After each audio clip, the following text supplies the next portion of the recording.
First, I guess I would like to say thank you for all our wonderful teachers for being here tonight and taking time out of your evening. And for those who have left and for our kids, please thank them. Really appreciate you taking time to be here. It means a great deal. And also welcome to Maura. We're very happy to have you here. So I got to meet Maura a month or so ago, 2 months ago. And I said, wow, you should really consider a board's position. And so here she is. So we're very happy to welcome you, Maura. Thank you very much for your service over the next year or two. Okay, so here we get started. Here's our board report. We're going to start with some highlights of what has been happening and what will be. We got a little razzle-dazzle time. And then about really 2/3 of my report are some of the 4 key points in favor of the proposal for AMSA's new schedule. So we'll be talking about that. And then we did a survey. We're going to look at the survey results, the concerns that we heard from families, and different ways that we're going to address those concerns. And then just an end of the year thank you to everyone for a great 2018-19. Okay, so we had a senior awards night. This is another one of those wonderful evenings that we all enjoy. A special thank you to Holly Johnson, Peter Prue, who are our 12th grade advisors. Also NHS advisors, you may remember from last month that we thank them, and also Lynn McCluskey and her team, who they do everything in the background to make these evenings just a wonderful experience.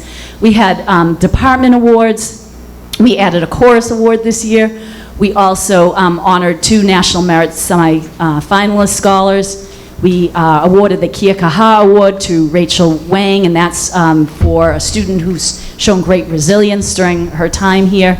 And the Eagle Award, which is our highest award here at AMSA, to Senior Nathan Lee, who is an outstanding young man and a wonderful representative of our school.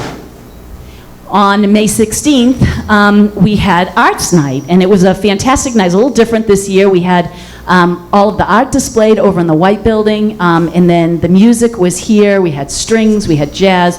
Jess had a cappella and chorus here. It was a wonderful evening. Great turnout from families. This is some of the artwork. The one in the middle there, that was the front cover to the program, which is a nice representation of everything, and then some of our student work on either side of that. The pictures over here of the woman, those are done by one of our AP art students.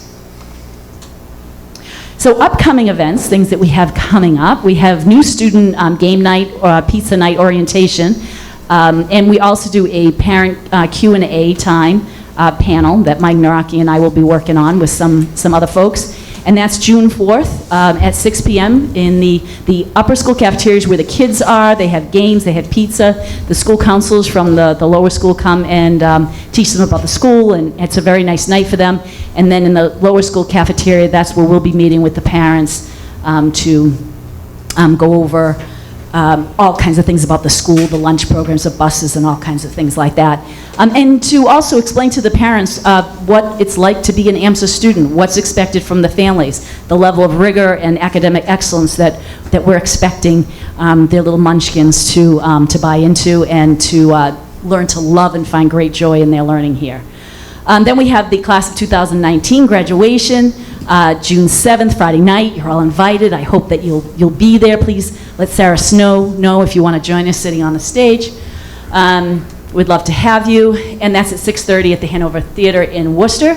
Then we have 8th grade step-up night on June 12th at 6:30 at the Best Western.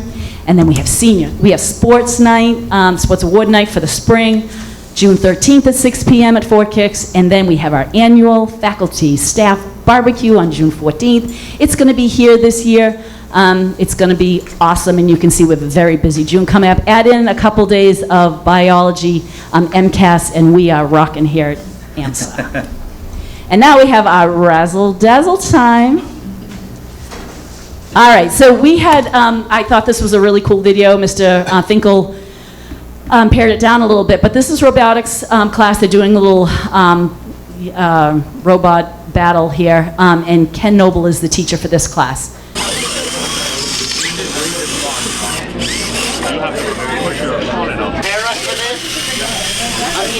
Prepare for this?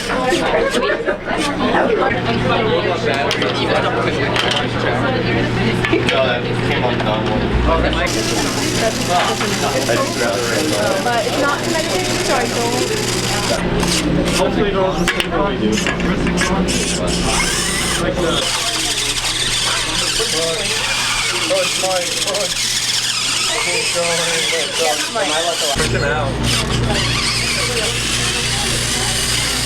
Oh my god, you're so... This isn't even turning.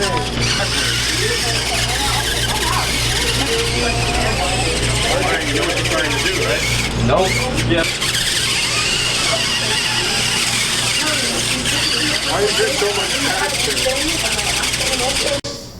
So you'll also notice that the kids are dressed in Hawaiian shirts. This was senior prank day, and they had a tailgate out here, and they were all dressed in Hawaiian shirts. They had a great time. So here's the pace car. We got the golf cart up and running.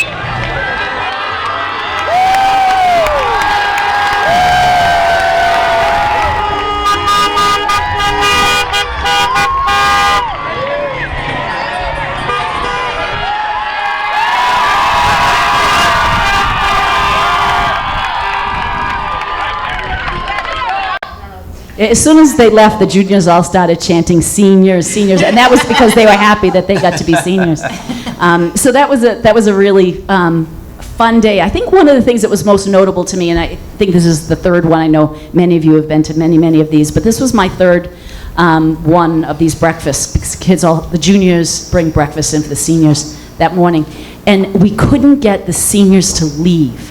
I've never seen so many tears and crying seniors. Wasn't it something, Jess? It was the cryingest senior breakfast, because that was not my third. It was my, as long as we've been having them, I've been coming.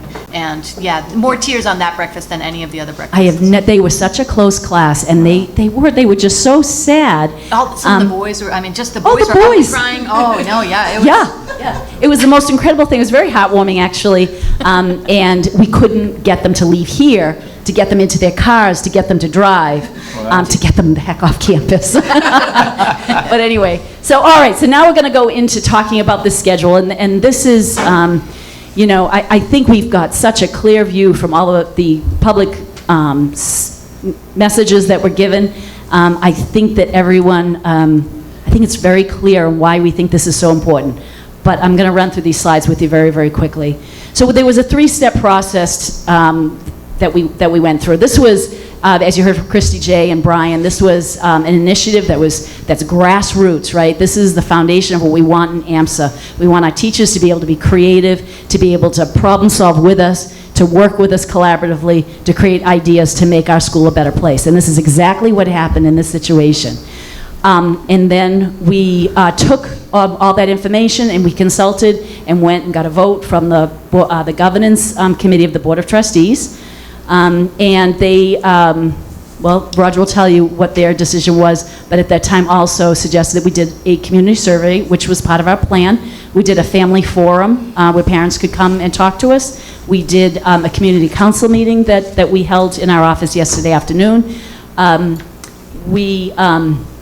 It was all over AMSA chat. We read all the feedback there. We've received a lot of feedback.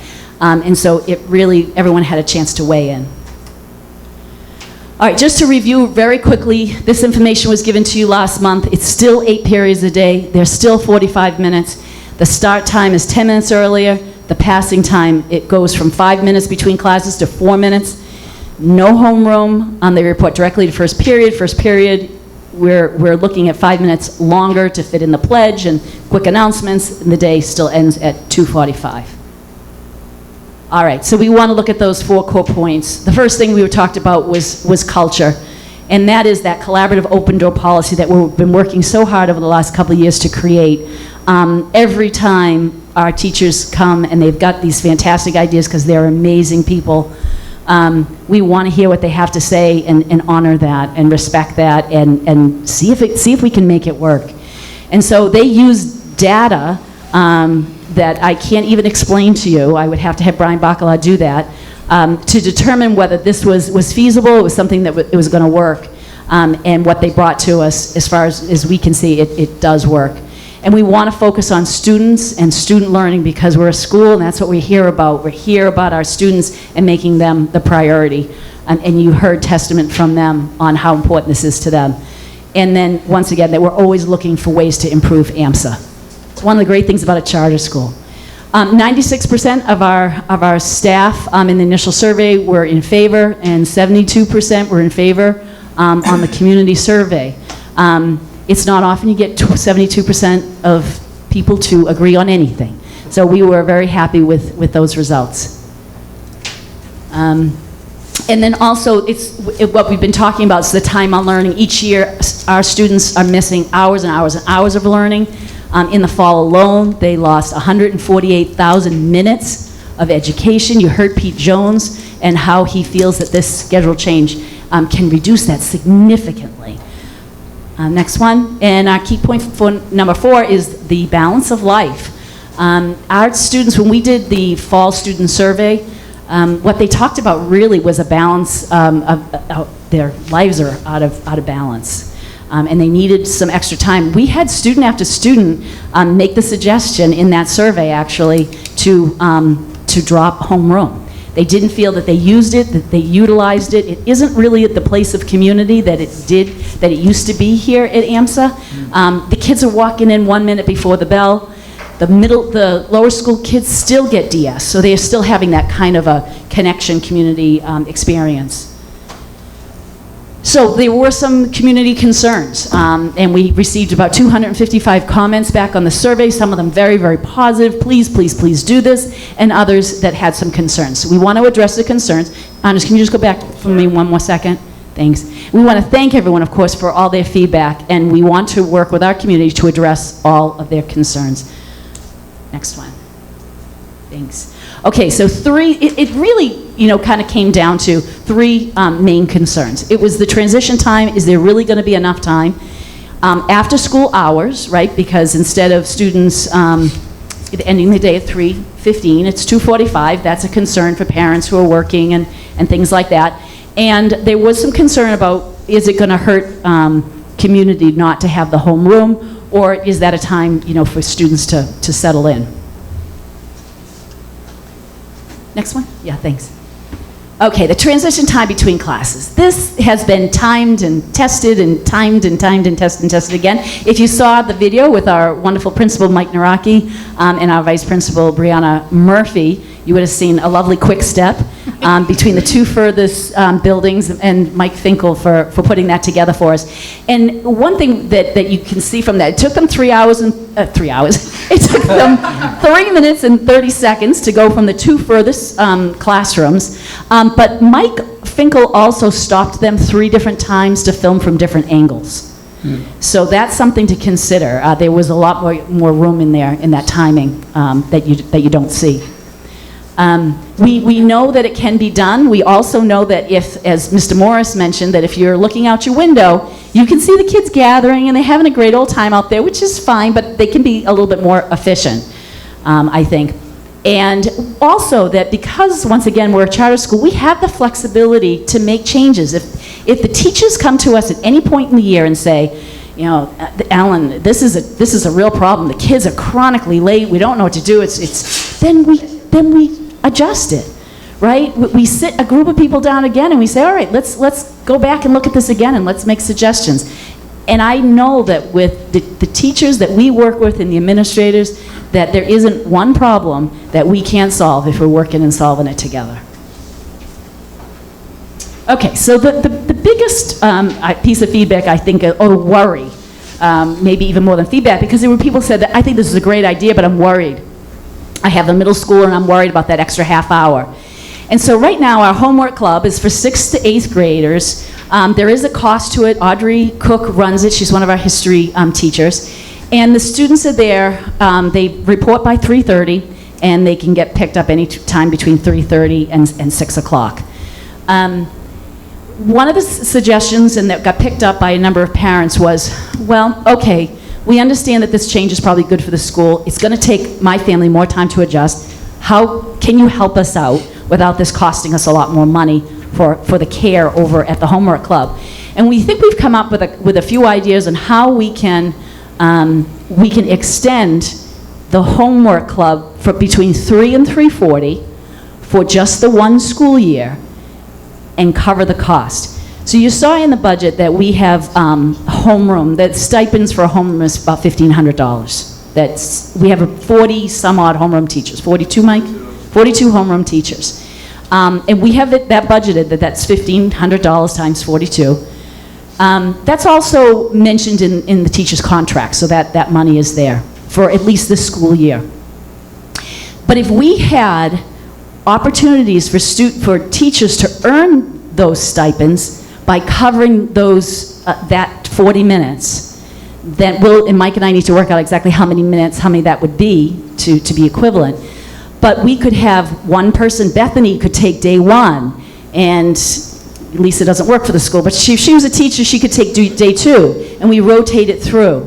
That would help those teachers who don't want to lose the income actually earn the stipend through covering that